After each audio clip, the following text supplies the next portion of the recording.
Quem é cinéfilo de verdade nunca se contenta em ver somente um tipo de filme. Afinal, uma das melhores coisas de ser cinéfilo é aquela vontade que dá de conhecer cinemas que vão além do óbvio. Ver filmes de vários países diferentes, de gêneros diversos, de todas as épocas. E é sabendo disso que hoje eu trago para vocês um vídeo especial em parceria com a Reserva Imovision, que é o novo streaming que todo cinéfilo precisa conhecer. Para quem não sabe, a Imovision é uma das maiores e mais importantes distribuidoras de filmes aqui no Brasil. Há mais de 30 anos, eles trazem para as nossas telas de cinema algumas das obras mais celebradas que foram lançadas no mundo todo. E agora eles estão disponibilizando esses filmes incríveis para você ver também no conforto da sua casa com a Reserva Imovision, que conta com um acervo impressionante. Tem cinema americano, europeu, brasileiro, asiático, iraniano. Tem obras de alguns dos cineastas mais importantes da história. Tem filmes que foram pro Oscar, pro Festival de Cannes, pro Festival de Berlim, pro Festival de Veneza. Sem contar que o catálogo deles vai desde clássicos essenciais do cinema até lançamentos recentes super aclamados. E o melhor é que você já pode experimentar isso tudo de graça durante 7 dias, clicando no link que tá aqui embaixo na descrição. E sério, o catálogo deles é tão bom que a gente pode até ficar um pouco sem saber por onde começar. E foi pensando nisso que eu trouxe para vocês hoje uma seleção especial que eu fiz de 5 filmes imperdíveis que vocês podem ver na Reserva Imovision. São 5 obras que eu considero excelentes e que mostram como a Reserva Imovision tem filmes de todas as épocas e, mais importante ainda, de vários cantos do mundo. Então, sem mais delongas, vamos lá para a nossa lista de 5 filmes imperdíveis para você ver hoje mesmo na Reserva Imovision. Eu sempre fico em dúvida quando me perguntam qual é o meu filme brasileiro favorito. Mas eu sei que um forte candidato a esse título pra mim é O Beijo da Mulher-Aranha, de 1985 e dirigido por Hector Babenco. Esse é não só um dos mais aclamados títulos da nossa filmografia, mas também um dos filmes brasileiros mais indicados ao Oscar. Melhor ator, melhor roteiro adaptado, melhor diretor e melhor filme. Em O Beijo da Mulher-Aranha conhecemos 2 companheiros de cela. Um revolucionário heterossexual interpretado por Raul Juliá e um homem homossexual interpretado por William Hurt. E logo fica claro que ambos são muito diferentes em termos ideológicos. Enquanto um deles é rebelde e politicamente engajado, o outro prefere passar os dias sem pensar nos problemas que o cercam. Em vez disso, ele fica relembrando o filme favorito dele. E assim vemos como ambos prisioneiros vão se confrontando com as suas visões de mundo contrastantes. If you've got the keys to that door, I will gladly follow. Otherwise, I will escape in my own way. Thank you. São muitos os fatores que me fazem gostar tanto desse filme. As performances dos 2 atores principais são primorosas, em especial a de William Hurt, que traz doçura e angústia para o seu personagem de formas muito tocantes. Fora isso, a direção de Babenco se mostra muito versátil, alternando entre uma estética mais clássica e uma encenação mais contemporânea e naturalista. Mudanças essas que nunca parecem desconjuntadas, porque o diretor usa os diferentes estilos para fazer a ponte entre o concreto e o onírico, entre o presente e o passado, entre o belo e o horrendo. E é em meio a tudo isso que vemos surgir essa obra sobre amizade, política e, acima de tudo, sobre o eterno dilema entre confrontar a realidade ou viver no escapismo da fantasia. O Beijo da Mulher-Aranha é um verdadeiro primor, talvez a obra máxima de um dos cineastas mais importantes do Brasil. Aliás, vale apontar que você também consegue ver mais um monte de filmes do Hector Babenco na Reserva Imovision. E se você não souber por onde começar a filmografia dele, O Beijo da Mulher-Aranha pode ser uma excelente pedida. Você vai conhecer uma obra-prima e se encantar ainda mais pelo nosso cinema. Tem certos filmes que são tão brilhantes que eles simplesmente mudam o rumo da história do cinema. E esse definitivamente foi o caso de Hiroshima, Meu Amor, o primeiro longa-metragem de Alain Resnais, lançado em 1959. Essa foi uma das obras pioneiras do cinema moderno francês, um filme que abriu o caminho para o movimento da Nouvelle Vague. O longa conta a história de uma atriz francesa que vai a Hiroshima para atuar em um filme 14 anos depois da bomba atômica. E lá ela conhece um arquiteto japonês com quem ela inicia um romance intenso. Mas o que a gente acompanha nesse filme não é o início, mas sim o possível fim dessa relação. Isso porque a gente testemunha as últimas horas que eles têm juntos, já que ela tá prestes a voltar para a França. Tá, mas o que esse longa fez de tão diferente? Bom, ele foi um dos primeiros filmes europeus a trazer um uso modernista da linguagem cinematográfica. Ou seja, nada de encenar a história com uma narrativa tradicional e transparente ao estilo hollywoodiano. Em vez disso, Resnais usou diálogos que soavam mais como poemas do que conversas naturalistas. Ele usou uma montagem mais experimental. Ele mesclou ficção com elementos de documentário. Ou seja, ao invés de narrar tudo de forma tradicional, Resnais se focou muito mais em um uso poético da linguagem do cinema. Tudo isso para investigar a história desses dois personagens de forma aprofundada. Como eles lidam com o legado deixado pela guerra. Por que eles enxergam o amor de formas diferentes? Por que é tão assustadora a ideia de esquecer uma paixão e seguir adiante com as nossas vidas? Tudo isso se desenrola em uma narrativa não linear, na qual passado e presente se confundem, revelando assim como alguns dos medos mais íntimos podem estar ligados aos traumas coletivos deixados por uma guerra. Je commence à t'oublier. Je tremble d'avoir oublié tant d'amour. Fato é que Hiroshima, Meu Amor é uma obra única. E depois dela, o cinema nunca mais foi o mesmo, tendo em vista como o longa de Resnais inspirou tantos cineastas nos anos seguintes a quebrar cada vez mais com as convenções de linguagem. Então, não faltam motivos para você conferir esse grande clássico do cinema francês.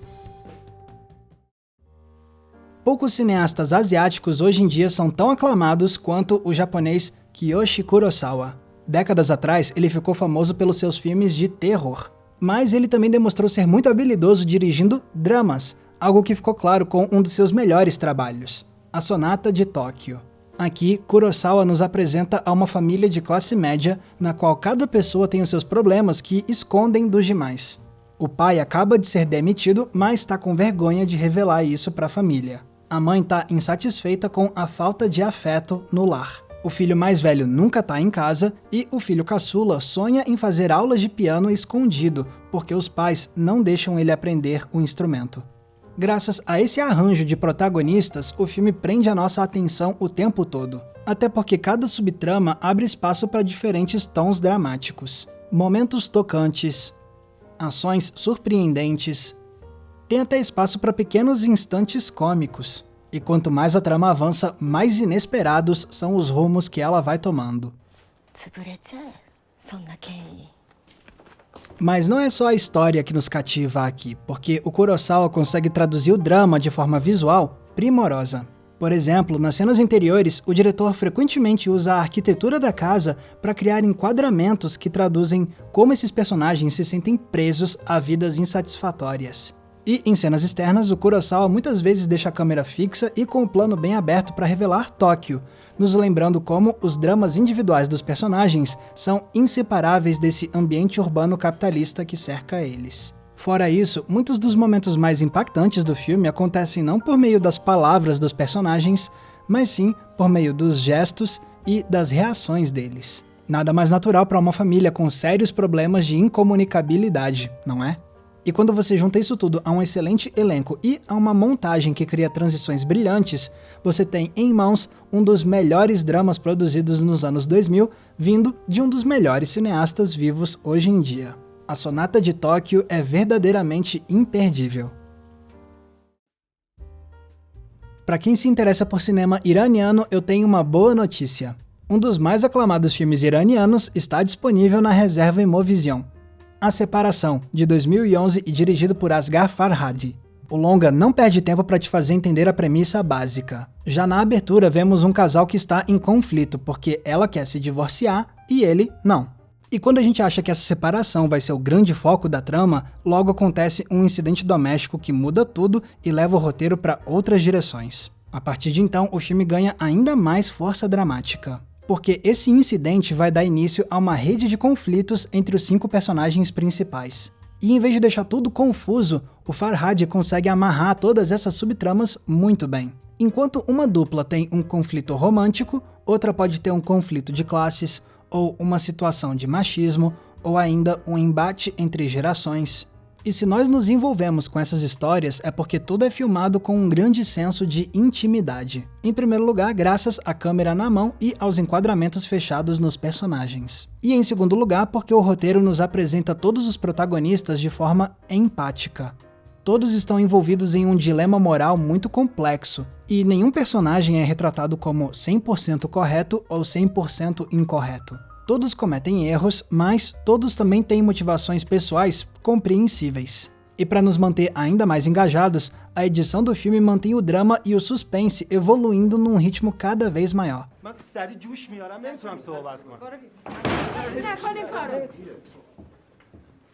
Não é à toa então que A Separação foi tão aclamado e venceu prêmios no mundo inteiro, incluindo o Oscar de melhor filme estrangeiro. Essa é uma obra que revela como funciona o sistema judicial no Irã, que nos envolve imediatamente com seus personagens muito bem desenvolvidos e, acima de tudo, uma obra que não nos fornece respostas claras sobre questões moralmente complexas. A Separação é um filme muito rico e merece ser visto por qualquer fã de cinema. O cinema da Argentina é um dos mais aclamados das Américas, sem sombra de dúvidas. E um dos melhores filmes argentinos que eu vi recentemente é um documentário, O Último Tango, de 2015 e dirigido por Herman Kral. O documentário é sobre a dupla de bailarinos de tango mais famosa de todos os tempos, María Nieves e José Carlos Copes. Ambos mudaram a história do tango e ajudaram a popularizar essa dança no mundo inteiro. Mas esse não é só um documentário sobre as glórias que o casal alcançou. Na verdade, ele é muito mais focado em como a relação entre os dois sempre foi muito conturbada. Ao longo de 50 anos trabalhando juntos, Maria e José mantiveram uma dinâmica que sempre oscilou entre o amor, o ódio e o profissionalismo.